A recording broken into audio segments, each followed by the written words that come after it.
In diesem Video zeigen wir dir, wie du eine 10, 11, 12 oder 13-fach SRAM-Kette am Rennrad und Gravelbike selbst wechselst. Für welche Kettenmodelle die dargestellten Schritte passen, siehst du in unserer Auflistung und in der Videobeschreibung.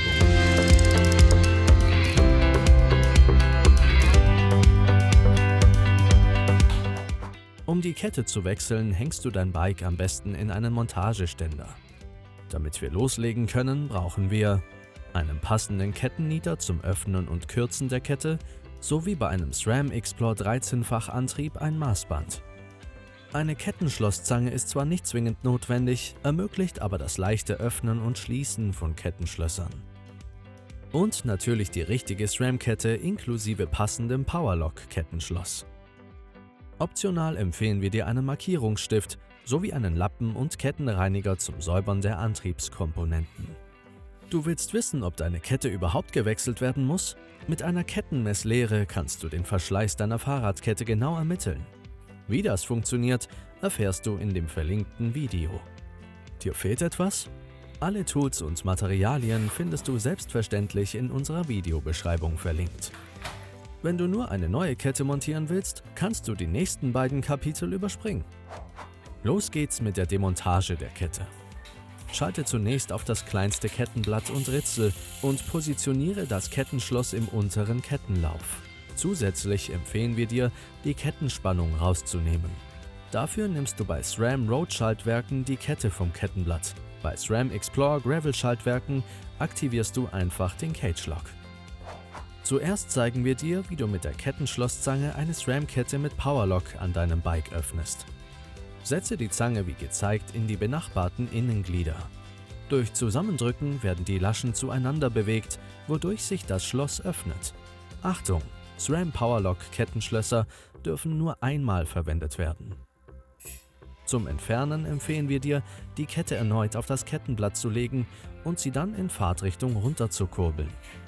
Wenn du deine Kette nicht wiederverwenden möchtest, kannst du sie auch alternativ an beliebiger Stelle mit einem Kettennieter öffnen. Positioniere den Kettennieter unterhalb der Kettenstrebe an einem beliebigen Nietstift. Drehe so weit im Uhrzeigersinn, bis der Nietstift herausgedrückt ist. Anschließend musst du nur etwas zurückdrehen, dann lässt sich die Kette öffnen. Jetzt ist ein guter Zeitpunkt, um Schaltung und Antrieb zu reinigen, sowie die Zähne der Kassette und Kettenblätter auf Verschleiß zu kontrollieren. Wenn deine alte Kassette bereits beim Fahren übergesprungen ist oder deine Kassette wie hier zu sehen stark verschlissen ist, dann solltest du auch deine Kassette tauschen. Wie das geht, zeigen wir dir im verlinkten Video. Wenn du dir sicher bist, dass die alte Kette die korrekte Länge hat, bestimme die Kettenlänge nach der folgenden Methode. Lege zunächst die Kette parallel zur alten Kette. Zähle dann die Kettenglieder der alten Kette. Übertrage anschließend die Gliederanzahl auf die neue Kette und markiere die Stelle zum Kürzen. Achtung! Wenn deine neue Kette per Powerlock geschlossen wird, muss sie jeweils mit einem Innenglied enden. Falls du die Kettenlänge am Rennrad neu bestimmen musst, ist die Überlappungsmethode von SRAM ideal. Lege die neue Kette mit der flachen Seite nach außen auf das größte Kettenblatt und lege sie anschließend um das größte Ritzel der Kassette, sodass sich die beiden Enden unter der Kettenstrebe treffen. Halte die Enden straff und so, dass sie sich gut sichtbar überlappen.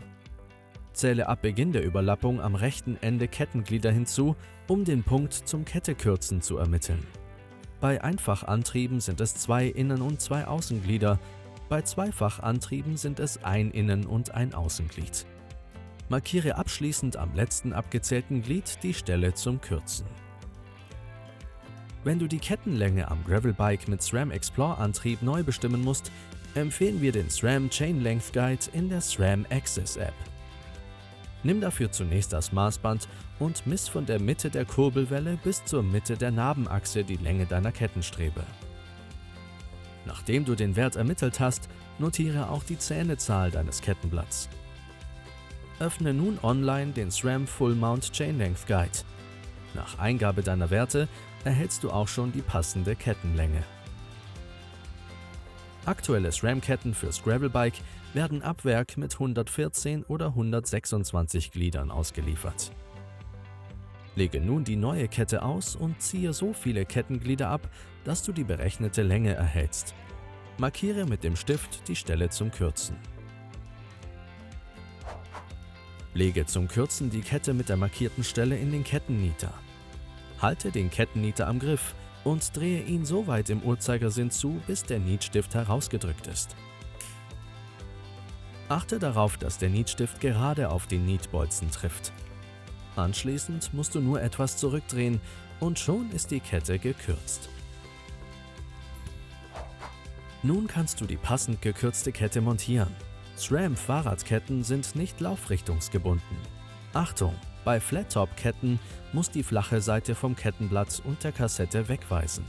Führe die Kette jetzt durch den Umwerfer und weiter über das kleinste Kassettenritzel.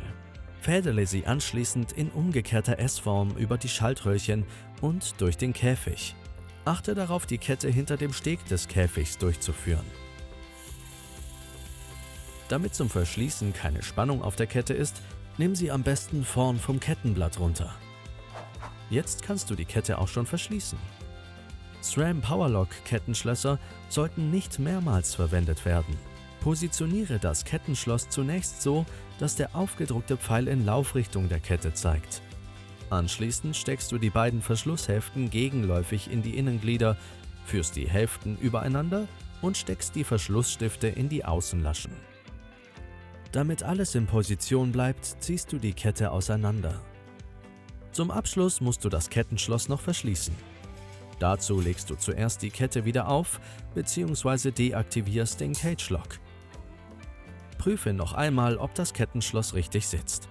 Dann kurbelst du so weit, bis sich das Powerlock oberhalb der Kettenstrebe befindet. Halte anschließend das Hinterrad fest und drücke in Fahrtrichtung auf die Kurbel. Wenn du ein Knacken hörst, ist das Kettenschloss eingerastet. Kontrolliere anschließend die Beweglichkeit der verbundenen Kettenglieder. Wenn du die Teile nicht leichtgängig bewegen kannst, prüfe, ob sich das Kettenschloss richtig gesetzt hat. Deine SRAM-Rennradkette ist nun wieder einsatzbereit. Vergiss nicht, unseren Kanal zu abonnieren, um keine DIY-Tipps mehr zu verpassen. Viel Spaß beim Schrauben und bis zum nächsten Mal.